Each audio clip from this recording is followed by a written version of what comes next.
नमस्कार। आज की बड़ी खबरें पुरानी पेंशन बहाली योजना को लेकर। जी हां दोस्तों, बने रहे आप भी इस वीडियो को लास्ट तक और जाने सारी बड़ी खबरों को सबसे पहले। इससे पहले अगर आपने अभी तक भी इस वीडियो पर लाइक नहीं किया तो लाइक कर दीजिए, क्योंकि आपके एक लाइक से हमें मोटिवेट मिलता है। और चैनल को भी फ्री में सब्सक्राइब नहीं किया तो सब्सक्राइब कर लीजिए, ताकि आगे भी आपको केंद्रीय कर्मचारी, राज्य कर्मचारी और पेंशनर से जुड़ी लेटेस्ट से लेटेस्ट बड़ी खबर सबसे पहले आपको देखने को मिलती रहे।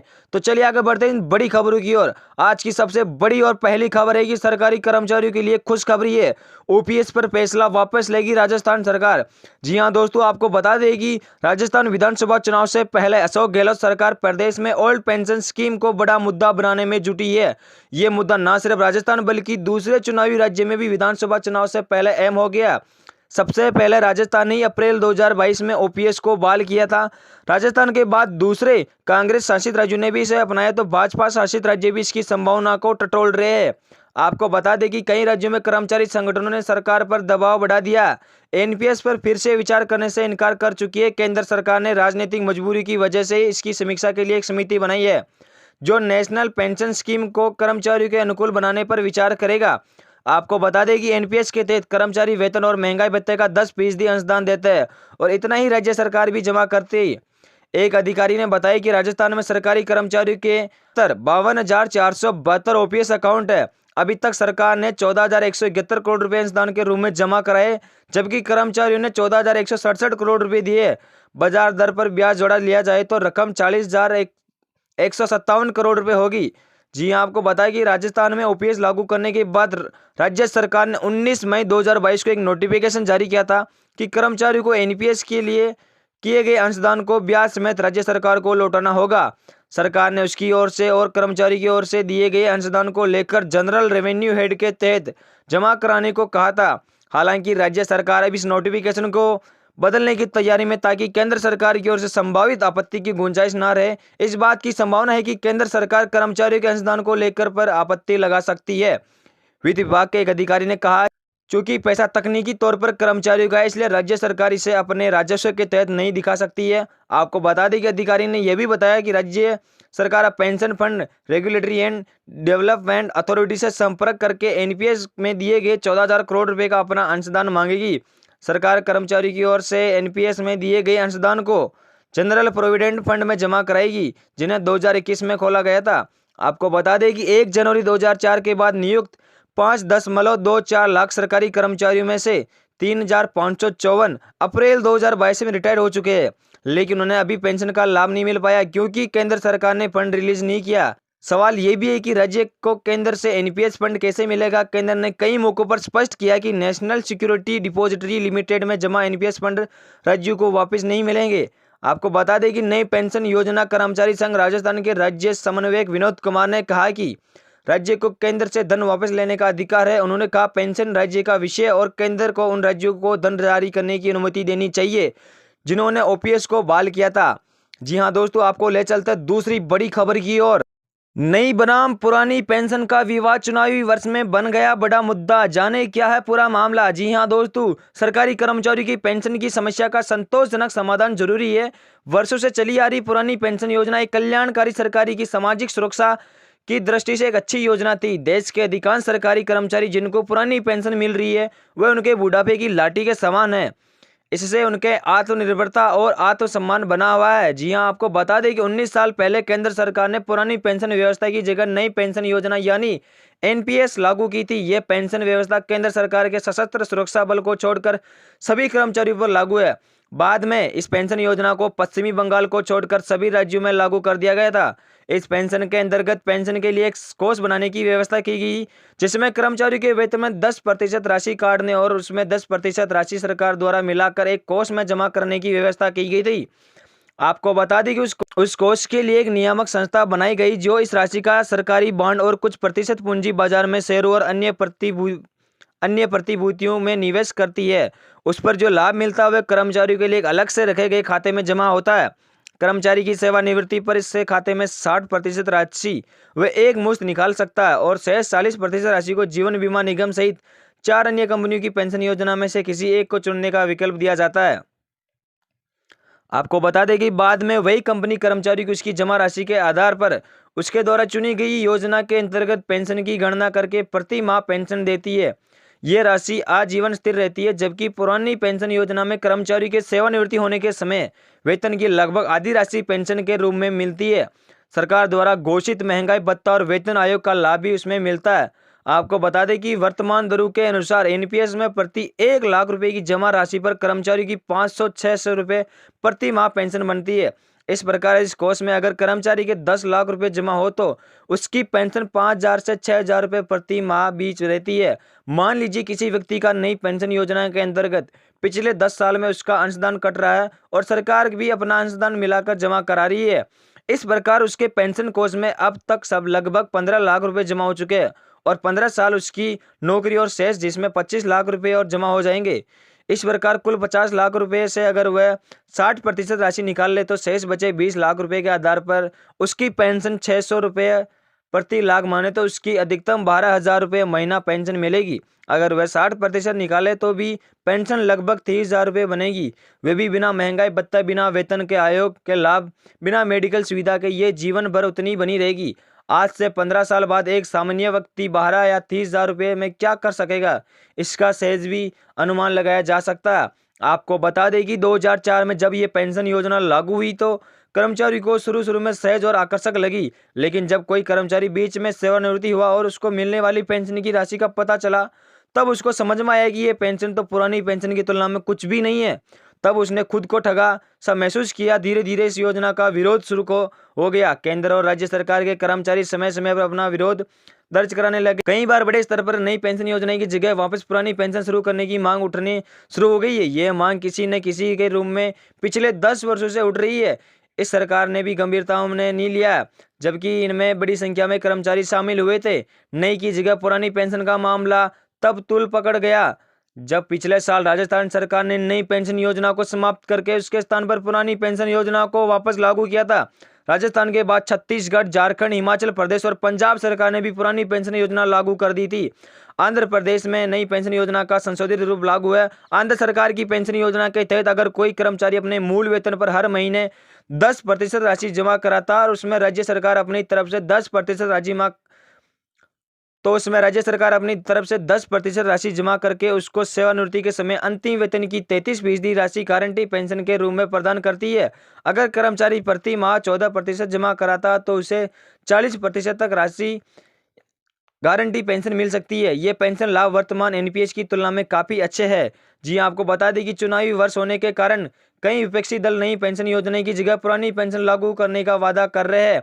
महाराष्ट्र और हरियाणा की सरकार ने भी पुरानी पेंशन बहाल करने का आश्वासन दिया है। केंद्र सरकार पर भी इस मामले में लगातार दबाव पड़ रहा है। उसने नई पेंशन योजना में अपने अंशदान को 10% से बढ़ाकर 14% कर दिया है। फिर भी कर्मचारी की मांग और दबाव कम नहीं हुए। कर्मचारियों का तर्क है कि एमएलए, एमपी, मंत्री वगैरह पर एनपीएस क्यों नहीं लागू है। वे जितनी बार चुने जाते हैं उतनी बार उनका पेंशन लाभ बढ़ता जा रहा है। फिर सरकारी कर्मचारी जो अपनी जीवन का स्वर्णिम काल सरकारी सेवा में लगा देते हैं, उनको पेंशन लाभ देने में इतनी आनाकानी क्यों की जाती है। अगले आम चुनाव के मद्देनजर में केंद्र सरकार को भी इस मुद्दे पर ध्यान देने की विवेश होना पड़ा है। हाल ही में केंद्रीय वित्त मंत्री ने भी नई पेंशन योजना को और आकर्षक बनाने के लिए एक समिति गठित करने की घोषणा की। 4 सदस्यीय समिति का स्वरूप भी स्पष्ट कर दिया गया है। समिति का अध्यक्ष वित्त सचिव होगा और इसमें 3 और सदस्य होंगे, जिनमें कार्मिक और प्रशिक्षण विभाग के सचिव, वित्त विभाग के विशेष सचिव और पेंशन फंड नियामक एवं विकास प्राधिकरण के चेयरमैन होंगे। यह समिति मौजूदा राष्ट्रीय पेंशन की व्यवस्था और संरचना में बदलाव की जरूरत की चिन्हित करे हुए सरकारी कर्मचारी के पेंशन में सुधार संबंधी सुझाव देगी। आपको बता दें कि सरकारी कर्मचारियों को पेंशन की समस्या का संतोषजनक समाधान जरूरी है। वर्षों से चली आ रही पुरानी पेंशन योजना एक कल्याणकारी सरकारी की सामाजिक सुरक्षा की दृष्टि एक अच्छी योजना थी। देश के अधिकांश सरकारी कर्मचारी जिनको पुरानी पेंशन मिल रही है वह उनके बुढ़ापे की एक लाठी के समान है। इसमें उनमें आत्मनिर्भरता और आत्मसम्मान बना हुआ है। जब सेवानिवृत्ति व्यक्ति कोई और काम करने की स्थिति में नहीं रहता तब उसको अपनी जीवन यापन के लिए किसी के समान हाथ फैलाने की जरूरत ना पड़े। इसके लिए पुरानी पेंशन जरूरी है। सरकार को पुरानी पेंशन देने पर गंभीरता से विचार करना चाहिए। इसके लिए अतिरिक्त संसाधन जुटाने के लिए ऐसे प्रयास करने चाहिए जिनमें आम आदमी पर बोझ पड़े, बिना आवश्यक राशि की व्यवस्था हो सके। इसमें अगर बहुत कठिनाई आती है तो आंध्र प्रदेश सरकार द्वारा लागू पेंशन मॉडल को और अधिक आकर्षक बनाकर लागू किया जा सकता है। कुल मिलाकर पेंशन के मुद्दे पर संतोषजनक समाधान जरूरी है, अन्यथा यह मुद्दा आम चुनाव और राज्य के चुनाव में पार्टियों के गले की हड्डी बन सकता है और इसकी खामियाजा उनको भुगतना पड़ सकता है। जी हाँ दोस्तों, आपको ले चलता है तीसरी बड़ी खबर की ओर। तीसरी बड़ी खबर है कि मोदी सरकार ने किया बड़ा ऐलान, पुरानी पेंशन वाले कर्मचारियों के लिए आया जरूरी अपडेट। जी हां, आपको बता दें कि मोदी सरकार ने किया बड़ा ऐलान, पुरानी पेंशन वाले कर्मचारियों के लिए आया जरूरी अपडेट। कांग्रेस शासित रहे कई राज्यों में सरकारी कर्मचारियों को पुरानी पेंशन का फायदा दिया जा रहा है। हिमाचल सरकार की तरफ से भी पेंशन शुरू करने को लेकर नोटिफिकेशन जारी किया जा चुका है। हिमाचल के कर्मचारियों को 1 अप्रैल को पुरानी पेंशन का फायदा मिलेगा। कर्नाटक और महाराष्ट्र सरकार के कर्मचारी पिछले काफी समय से पुरानी पेंशन को लागू करने की मांग कर रहे हैं। पिछले कुछ दिनों से केंद्रीय कर्मचारी को भी पुरानी पेंशन को लागू करने की मांग कर रहे हैं। आपको बता दें कि वित्त राज्य मंत्री भगवत कराड़ा ने राज्यसभा में दिया था जवाब। इस मामले पर चर्चा के दौरान वित्त राज्य मंत्री भगवत कराड़ ने राज्यसभा में जवाब दिया कि उन्होंने अपने जवाब में साफ किया कि केंद्र सरकार किसी भी तरह पुरानी पेंशन को बहाल करने के प्रस्ताव पर विचार नहीं कर रही है। मोदी सरकार ने किया था बड़ा ऐलान और कहा था कि उन्होंने कि जो राज्य सरकार पुरानी पेंशन योजना में वापसी की इच्छा रखती है, उन्हें एनपीएस के तहत इकट्ठा हुए फंड की वापसी नहीं मिलेगी। इसको लेकर पीएफआरडीए के अधिनियम में किसी तरह का प्रावधान नहीं है। बीजेपी सरकार ने कहा किसी तरह की वापसी का प्रावधान भी नहीं है। आपको बता दें कि मोदी सरकार की तरफ से बताया गया कि पुरानी पेंशन योजना ओपीएस को बहाल करने वाले गैर बीजेपी शासित राज्यों द्वारा एनपीएस में इकट्ठा हुए फंड की वापसी की मांग की जा रही है। उन्होंने कहा एनपीएस में फंड की वापसी के लिए पीएफआरडीए के तहत अधिनियम में किसी तरह का प्रावधान नहीं है। मोदी सरकार ने किया बड़ा ऐलान और कहा है कि राजस्थान, झारखंड, छत्तीसगढ़, हिमाचल प्रदेश और पंजाब सरकार की तरफ से पुरानी पेंशन बहाल करने के फैसले पर केंद्र को सूचित किया गया था। इन राज्य सरकार ने एनपीएस के तहत इकट्ठा हुए राशि को वापस करने का अनुरोध भी किया है। जी आपको बता दें कि कराड़ा ने नई पेंशन के निधि विनायक और विकास प्राधिकरण अधिनियम 2013 के तहत कोई प्रावधान नहीं है जिसके तहत अभिदाताओं के संचित कोष को वापस किया जा सकता है। कराड़ा ने बताया कि केंद्र सरकार के 1 जनवरी 2004 के बाद भर्ती हुए केंद्र सरकार के कर्मचारियों के संबंध में ओपीएस को बहाल करने के किसी भी प्रस्ताव पर विचार नहीं कर रही है। 1 जनवरी 2004 से सरकारी सेवा सशस्त्र बलों को छोड़कर सभी नई भर्तियों के इस अनिवार्य पर कर दिया गया था। जी हाँ दोस्तों, तो आपको ले चलते चौथी बड़ी खबर की ओर। चौथी बड़ी खबर आई है कि निगम बोर्ड और यूनिवर्सिटीज के 1 लाख कर्मचारियों को भी ओपीएस। जी हाँ, आपको बता दें कि पहले रिटायर्ड हो चुके कर्मचारियों को भी मिलेगी पुरानी पेंशन योजना का फायदा। आपको बता दें कि सरकारी कर्मचारियों की तरह अब बोर्ड, निगमों और सरकारी सहायता में चलने वाले विश्वविद्यालयों के अफसर कर्मचारियों को भी पुरानी पेंशन देने का फैसला किया है। बजट में भी कई गई घोषणा के आधार पर अब वित्तीय विभाग ने आदेश जारी कर दिए। करीब 1 लाख कर्मचारियों को इसका फायदा होगा। आपको बता दें कि इसके दायरे में नगर निगम, यूआईटी, बिजली कंपनियां, निगम बोर्ड, सरकारी उपक्रम और विश्वविद्यालयों के करीब 1 लाख कर्मचारी आएंगे। इन संस्थाओं में काम करने वाले के साथ रिटायर्ड हो चुके कर्मचारियों को भी ओपीएस का फायदा लेने के लिए वित्त विभाग ने जारी फॉर्मेट को भरकर 15 जून तक जमा करवाने होगा। वित्त विभाग ने जारी आदेशों के मुताबिक जिन संस्थाओं में पुरानी पेंशन स्कीम का फायदा नहीं होगा, उन संस्थाओं में जीपीएफ लिंक पेंशन स्कीम लागू करने के लिए नए नियम बनाकर पेंशन निधि का गठन करना होगा और इन संस्थाओं को पेंशन निधि का राशि राज्य सरकार के पीडी खाते में जमा करवानी होगी। आपको बता दें कि 12% ब्याज के साथ जमा करवानी होगी। इन ऑटोनोमस बॉडी में काम करके रिटायर्ड हुए जिन कर्मचारियों के ईपीएफ, एम्प्लॉय प्रोविडेंट फंड या सीपीएफ से एक मुश्त राशि उठा ली है, जो कर्मचारी पुरानी पेंशन का फायदा लेना चाहते हैं उनके लिए भी विकल्प है। ऐसे कर्मचारी को पुरानी पेंशन लेने के लिए विकल्प फॉर्म भरकर देना होगा। साथ ही ईपीएफ या सीपीएफ से जो एक मुश्त राशि रिटायरमेंट के बाद उठाई गई है वह पूरी राशि 12% ब्याज के साथ जमा करवानी होगी। आपको बता दें कि 15 जून तक भरकर देना होगा आवेदन। सरकार ने ऐसी सभी कार्यरत और सेवानिवृत्ति कर्मचारियों को पेंशन विकल्प फॉर्म 15 जून तक भरकर देने के निर्देश दिए ताकि 30 जून तक विभाग की ओर से सेवानिवृत्ति कर्मचारियों को जमा राशि की ब्याज की गणना की जा सके। इसके अलावा सेवानिवृत्ति कर्मचारियों को राशि जमा करवाने के लिए समय 15 जुलाई तक दिया जाएगा। आपको बता दें कि राहुल गांधी कर चुके ओपीएस के लिए सीएम गहलोत की तारीफ। जी हां, आपको बता दें कि विभिन्न वित्तीय अर्थ विशेषज्ञों की राय के बावजूद सीएम गहलोत कई बार कई मंचों पर से पीएम मोदी से पूरे देश में ओपीएस लागू करने की मांग कर चुके हैं। गहलोत का दावा है कि आज नहीं तो कल पीएम मोदी को देश भर में ओपीएस लागू करनी ही पड़ेगी। उधर राहुल गांधी भी भारत जोड़ो यात्रा के दौरान कई बार ओपीएस को लेकर गहलोत सरकार की तारीफ कर चुके हैं। कांग्रेस ने 2022 में संपन्न गुजरात, यूपी, उत्तराखंड, पंजाब, हिमाचल प्रदेश के चुनाव में ओपीएस लागू करने का वादा भी किया था। आपको बता दें कि 4 राज्यों में लागू हो चुकी है ओपीएस, जिसमें पहला राजस्थान, छत्तीसगढ़, झारखंड और हिमाचल प्रदेश में पुरानी पेंशन बहाली को हो चुकी है। पंजाब में नोटिफिकेशन जारी हो चुका है। कर्नाटक सरकार ने ओपीएस को लेकर कमेटी बना दी है। आप सहित कांग्रेस दावा कर रही है कि एमपी और कर्नाटक में वो सत्ता भी आती है तो ओपीएस लागू कर देगी। जी हाँ दोस्तों, आपको ले चलते इस 5वीं बड़ी खबर की ओर। पुरानी पेंशन के लिए रेल कर्मी आवाज बुलंद किए। आपको बता दें कि सचित्र 31 और 32 पीडीडीयू नगर निगम पुरानी पेंशन की मांग के समर्थन में रेल कर्मियों ने शुक्रवार को फिर से हुंकार भरी है। अलग अलग शाखाओं की ओर से गेट मीटिंग में रेल प्रशासन के खिलाफ नारेबाजी की है। कहा कि पुरानी पेंशन की मांग को लेकर आंदोलन निर्णायक दौर में पहुंचा गया। निर्णय के लिए गया है कि इस मांग को लेकर प्रत्येक माह में 21 तारीख को रेलवे कॉलोनियों में कर्मी शाम को मसाल जुलूस निकालेंगे। आपको बता दें कि all India railway men's federation के आह्वान पर ईस्ट सेंट्रल रेलवे कर्मचारी यूनियन शाखा 2 के बेनेतले में कर्मचारियों ने शुक्रवार की सुबह 8 बजे पावर हाउस परिसर में गेट मीटिंग पर न्यू पेंशन स्कीम समाप्त कर पुरानी पेंशन लागू करने की मांग की है। शाखा सचिव भैयालाल ने कहा कि वर्तमान में सरकार का रवैया सरकारी कर्मचारियों के प्रति बेहद उदासीन है। कहा कि संघर्ष की कड़ी में हर महीने की 21 तारीख को विभिन्न माध्यमों से विरोध दर्ज कराया जा रहा है। कहा कि 21 मई की शाम 5:30 बजे सभी विभाग के रेल कर्मचारी एक साथ सभी रेलवे के कॉलोनी में मसाल जुलूस निकालेंगे। सभा में अध्यक्ष शोभनाथ सिंह, IB मिश्रा, अजय राउत, सतीश यादव, प्रदीप कुमार, रमेश यादव, राम मिलन, रविंद्र कुमार सिंह, अभिमन्यु विश्वकर्मा, महेंद्र सिंह, दिनकर पांडे, विपुल सिंह, होशिला यादव, DKS राय, कपिल देव, संतोष कुमार, दीनानाथ पासवान, मनोहर कुमार आदि उपस्थित रहे। इस तरह प्लांट डिपो इंजीनियरिंग कारखाना के मुख्य गेट पर कर्मचारियों ने प्रदर्शन किया। इस अवसर पर इस RKU के केंद्रीय संगठन मंत्री BB पासवान ने कहा कि पुरानी पेंशन की बहाली की लड़ाई अब अंतिम चरण है।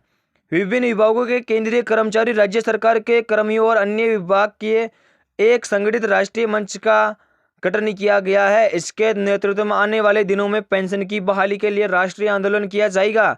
इस मौके पर सुल्तान अहमद, रामजी यादव, केदार तिवारी, मोहन राम, दिनेश कुमार सिंह, जीत बहादुर थापा आदि रहे। अध्यक्षता अरुण कुमार उपाध्याय ने किया था।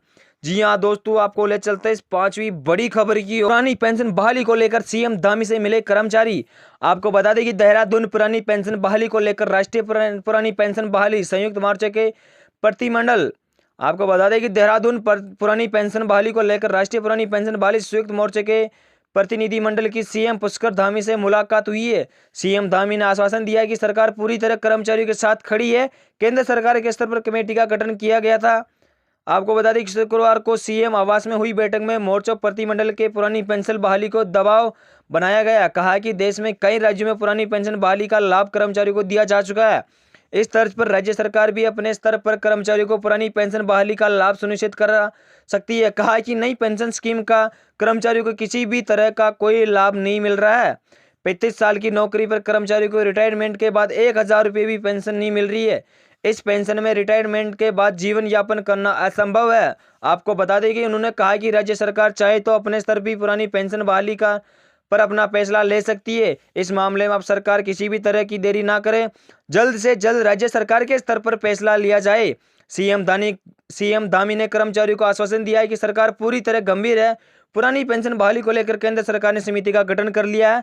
जल्द इस दिशा में अहम फैसला होगा। वार्ता में अध्यक्ष BPS रावत, सीतारामन पोखरियावाल, मुकेश बहुगुणा, विक्रम रावत आदि मौजूद रहे। जी हाँ दोस्तों, आपको ले चलते हैं छोटी बड़ी खबर की ओर। पुरानी पेंशन बहाली के लिए एकजुट हुए। जी आपको बता दें कि प्रयागराज DRA ऑफिस में north central railway men's union की मिनिस्ट्रियल शाखा द्वारा सभा आयोजित की गई, जिसमें मंडल रेल प्रबंधक कार्यालय सहित संकेतन दूरसंचार के सभी डिपो OPS की बहाली के लिए all India railway men's federation के आह्वान पर कार्यक्रम चलाया जा रहा है। इसके तहत NCRMU के महामंत्री कामरेड RD यादव के दिशा निर्देशों कामरेड DS यादव के नेतृत्व में जन जागरूकता अभियान किया जा रहा है। बताया जा रहा है कि ओल्ड पेंशन स्कीम जो पहले थी वह पेंशन हमें सभी सरकारी कर्मचारियों को चाहिए, न कि संशोधित पेंशन। इसके अलावा शाखा समिति की बैठक में DRM ऑफिस की अन्य समस्याओं पर चर्चा हुई। इस दौरान सफाई महिला कर्मचारियों के लिए कॉमन रूम, चेंज रूम व्यवस्था सुनिश्चित करने पर चर्चा हुई है। मसाल जुलूस में शामिल होने की अपील है। आपको बता दें कि 21 मई को संयुक्त रूप से होने वाले मसाल जुलूस में ज़्यादा से ज़्यादा लोग शामिल के लिए सभी कर्मचारियों को अपील की गई है। इस अवसर पर प्रतिनिधि के रूप में पहुंचे प्रयागराज मंडल के संयुक्त मंडल मंत्री कामरेड सईद अहमद ने एकजुटता पर जोर दिया है। डीआरएम ऑफिस मिनिस्ट्रियल ब्रांच के शाखा मंत्री कामरेड नागेंद्र बहादुर सिंह ने वरिष्ठ मंडल विद्युत अभियंता सामयिक एसके सिंह के द्वारा लिफ्ट पर एक टेक्नीशियन की उपलब्धता कराए जाने की डीआरएम ऑफिशियल में समय पर एयर कूलिंग सिस्टम व वातानुकूलन की व्यवस्था समय से सुनिश्चित कराने के लिए एक धन्यवाद दिया है। शाखा के वरिष्ठ उपाध्यक्ष कामरेड फूलचंद्र वरिष्ठ खंड अभियंता ड्राइंग से सहायक मंडल इंजीनियर पद पर चयनित हो गए। उनके द्वारा किए गए कार्यों के लिए धन्यवाद देते हुए एक स्वर पर बधाई दिया है। सभा की अध्यक्षता कामरेड एसके सिंह ने किया था। इस मौके पर कामरेड फूलचंद, ब्रजेश कुमार, सत्याग्रह कुमार सिंह, वेद प्रकाश, अलका देवी, एनसी आर्मी यूथ ब्रिगेड के कन्वेयर नितेश वर्मा, कोषाध्यक्ष वैभव सक्सेना, विपिन मिश्रा, जितेंद्र सोनी, आनंद देवी, पुष्पा देवी, विस्मा, राजशशी, ममता यादव, बीना सिंह, गीता देवी, जितेंद्र सोनी, चंदन सिंह आदि मुख्य रूप से उपस्थित थे। जी आपको ले चलते सातवीं बड़ी खबर की ओर। जम्मू से आई बड़ी खबर पुरानी पेंशन बहाली को लेकर। पुरानी पेंशन स्कीम बहाली के लिए national joint council of action J and K शुक्रवार को अम्बेडकर चौक में शांतिपूर्ण प्रदर्शन किया। इस दौरान प्रदर्शनकारी गणेश खजुरिया ने कहा कि लंबे अरसे सरकार ने पुरानी पेंशन स्कीम को बहाल करने की मांग कर रहे, मगर अभी तक सुनवाई नहीं हुई है। पहले पुरानी स्कीम कर्मचारियों के हित में थी, मगर अचानक सरकार ने उस बंद कर दिया है। इसको खामियाजा सरकारी कर्मचारियों को भुगतना पड़ रहा है। उन्होंने चेतावनी दी है कि अगर उनकी मांग इस बार भी नहीं मानी जाती है तो 21 सितंबर को देश भर में चक्का जाम करते हुए ट्रेनों को भी रोकेंगे। नौकरी पूरी होने के बाद पेंशन कर्मचारियों का एकमात्र सहारा होती है, मगर जो उनके लिए योजना लागू कर दी गई है उसमें उनको बिल्कुल लाभ नहीं हो पा रहा है। महंगाई भत्ते के इस दौर में सह परिवार का खर्चा चलाना भी मुश्किल हो रहा है। इसके मद्देनजर में national joint council of action बार बार सरकार से अनुरोध कर रही है कि इस मौके पर प्रकाश चंद्र, राजेश शर्मा, कुलदीप सिंह बद्राल और कुलदीप वर्मा समेत अन्य मौजूद रहे थे। जी हाँ दोस्तों, आपको ले चलते हैं 8वीं बड़ी खबर की। एनपीएस समाप्त कर पुरानी पेंशन स्कीम लागू करे सरकार। सोनपुर में मांगों के समर्थन में ओडी शाखा और मैकेनिकल शाखा के कर्मचारियों ने किया प्रदर्शन। सोनपुरा में मांगों के समर्थन में ओडी शाखा और मैकेनिकल शाखा के कर्मचारियों ने किया था प्रदर्शन। जी आपको बता दें कि सोनपुरा मंडल में नई पेंशन स्कीम को समाप्त कर पुरानी पेंशन स्कीम को लागू करने के समेत विभिन्न मांगों के समर्थन में शुक्रवार को कर्मचारियों के संगठन ने सोनपुरा के वरिष्ठ अनुभाग अभियंता पीआर डिपो के कार्यालय परिसर में धरना दिया और प्रदर्शन किया। वे केंद्र सरकार के विरोध में जमकर नारेबाजी भी कर रहे थे। एआईआरएफ के आह्वान पर इसी आरक्यू के ओडी शाखा और मैकेनिकल शाखा सोनपुर के संयुक्त तत्वाधान में धरना स्थल पर आयोजित सभा की अध्यक्षता जो ओडी शाखा सोनपुर के अध्यक्ष शत्रुघ्न प्रसाद और श्रीवास्तव ने की, जबकि संचालन ओडी शाखा के शाखा मंत्री शैलेंद्र कुमार सिंह ने किया था। आपको बता दें कि सभा को शाखा मंत्री शैलेंद्र कुमार सिंह ने संबोधित करते हुए केंद्र सरकार पर कर्मचारी विरोध होने का आरोप लगाया। उन्होंने कर्मचारियों की समस्या के विस्तार से प्रकाश डालते हुए कहा कि केंद्र सरकार मुख्य मुद्दों से भटकने के लिए रोज रोज नए कानून बनाती रहती है। उन्होंने ये भी कहा कि यदि एनपीएस अच्छा है तो सांसदों और विधायकों को भी इसके दायरे में लाया जाए, अन्यथा पूरे देश में एक समान पुरानी पेंशन स्कीम को लागू की जाए। सभा को संयुक्त मंडल मंत्री बबलू कुमार ने संबोधित करते हुए एनपीएस के विरोध में यूनियन द्वारा लगातार किए जा रहे कार्यक्रमों की जानकारी दी है। सभा को कोषाध्यक्ष सीताराम लाल दास, संजीत कुमार झा, मनोज कुमार सिंह, अभितेंद्र कुमार, मुकेश कुमार, आलोक कुमार आदि ने साबित करते हुए कर्मचारियों की समस्याओं पर विस्तार से प्रकाश डाला। आपको बता दें कि इस वक्त की 9वीं बड़ी खबर आई है। भविष्य में होने वाले कार्यक्रमों एकजुट होकर प्रतिभाग करें। जी हाँ, आपको बता दें कि पिथौरागढ़ पुरानी पेंशन बहाली राष्ट्रीय आंदोलन के प्रांतीय महामंत्री मुकेश रतूड़ी का यहां पहुंचने पर जोरदार स्वागत किया गया था। रतूड़ी ने भविष्य में होने वाले आंदोलन में एकजुट होकर प्रतिभाग करने का आह्वान किया है। उन्होंने कहा कि एएनएमओपीएस के जिलाध्यक्ष विजेंद्र लूठी की अगुवाई में पुरानी पेंशन बहाली की मांग को लेकर 16 अप्रैल को हुई रैली को ऐतिहासिक बताया गया। कहा कि रैली में जिस प्रकार से सभी विकास खंडों के कर्मचारियों और शिक्षकों ने प्रतिभाग किया, उससे साबित हो गया है कि अब पेंशन बहाली का आंदोलन जन आंदोलन बन गया है। आपको बता दें कि उन्होंने बताया कि विगत दिनों में 5 राज्यों में पुरानी पेंशन बहाल होने के बाद उत्तराखंड में भी नई ऊर्जा का संचार हुआ है। अब 1 जून से संपूर्ण भारत में एनपीएस निजीकरण भारत छोड़ो रथ यात्रा निकाली जाएगी। उसके बाद 1 से 9 अगस्त तक सभी सांसद आवास पर घंटी बजाओ कार्यक्रम होना है। आपको बता दें इसके बावजूद सरकार कोई सकारात्मक कार्रवाई नहीं करती है। तो 1 अक्टूबर को दिल्ली चलो पेंशन का आनंद महारैली में सभी शिक्षकों और कर्मचारी प्रतिभाग करेंगे। इस दौरान पंकज खोलिया, अरविंद द्विवेदी, प्रमोद जोशी, एमपीएस डोभाल, प्रशांत नेगी, पंकज खोलिया, गंभीर चौहान, दिनेश जोशी आदि मौजूद थे। जी हाँ, इस वक्त की सबसे लास्ट और सबसे बड़ी खबर की ओर लेकर चलते हैं आपको। अनुबंध सेवा को पुरानी पेंशन के लिए गिना जाए, सेवानिवृत्ति के दिन सुनाया अहम फैसला। आपको बता दें कि याचिकाकर्ता ने अदालत के समक्ष दलील दी कि उसकी नियुक्ति चिकित्सक के रूप में 31 जनवरी 1997 में अनुबंध आधार पर की गई थी। उसकी सेवाओं को वर्ष 2007 में नियमित किया गया था। आपको बता दें कि अनुबंध सेवा को पेंशन के लिए गिने जाने के मामले में हाई कोर्ट ने अहम फैसला सुनाया है और कार्यवाहक मुख्य न्यायाधीश सबीना और न्यायाधीश सत्यवेदन की खंडपीठ ने अनुबंध सेवा को पुरानी पेंशन के लिए गिना जाने के आदेश में दिए। कार्यवाहक मुख्य न्यायाधीश सबीना 62 वर्ष की आयु पूरी होने पर बुधवार को सेवानिवृत्ति हुए। खंडपीठ ने स्पष्ट किया कि कर्मचारी की सेवा योग्यता उस तारीख से शुरू होती है जिस तारीख से वह कार्यभार ग्रहण करता है, चाहे वह नियुक्ति अस्थायी हो या स्थायी हो। आपको बता दें यदि अस्थायी नियुक्ति बिना किसी रिकॉर्ड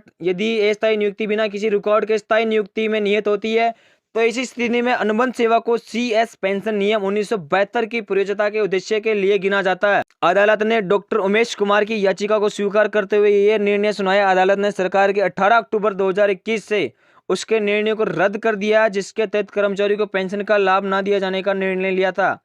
आपको बता दें कि याचिकाकर्ता ने अदालत के समक्ष दलील दी कि उसकी नियुक्ति चिकित्सक के रूप में 31 जनवरी 1997 में अनुबंध आधार पर की गई थी। उसकी सेवाओं को वर्ष 2007 में नियमित किया गया था।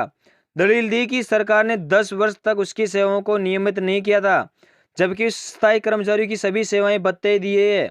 वर्ष 2010 में विभाग ने याचिकाकर्ता और समानांतर कर्मचारियों को आदेश दिए कि नई पेंशन स्कीम अंशदायी पेंशन स्कीम के भागीदारी बने। याचिकाकर्ता और अन्य इस निर्णय को हाई कोर्ट के समक्ष चुनौती दी है। अदालत ने अंतरिम आदेश पारित कर इन आदेशों को स्थगित कर दिया है और बाद में 30 नवंबर 2010 को फैसला सुनाते हुए इन पुरानी पेंशन का लाभ दिया जाने का आदेश दिए थे। जी आपको बता दें कि अदालत को बताया गया है कि याचिकाकर्ता 31 दिसंबर 2020 को सेवानिवृत्ति हो गया था। उसके बाद विभाग ने उसे पुरानी पेंशन का लाभ दिया जाने के निर्णय को खारिज कर दिया। इस निर्णय को याचिकाकर्ता ने अदालत के समक्ष चुनौती दी थी। जी हाँ दोस्तों, तो ये थी आज की बड़ी और लेटेस्ट खबरें जो हमने आप तक पहुंचाई। आई होप कि न्यूज़ आपको पसंद आएगी तो दोस्तों इस वीडियो पे एक लाइक जरूर करें क्योंकि आपका एक लाइक से हमें मोटिवेट मिलता है। और चैनल को भी फ्री में सब्सक्राइब नहीं किया तो सब्सक्राइब करके बेल आइकन को जरूर प्रेस करें और इस वीडियो को ज़्यादा से ज़्यादा शेयर करें ताकि आपके मिलने वालों आपके साथियों तक भी इस खबर की जानकारी मिले। धन्यवाद।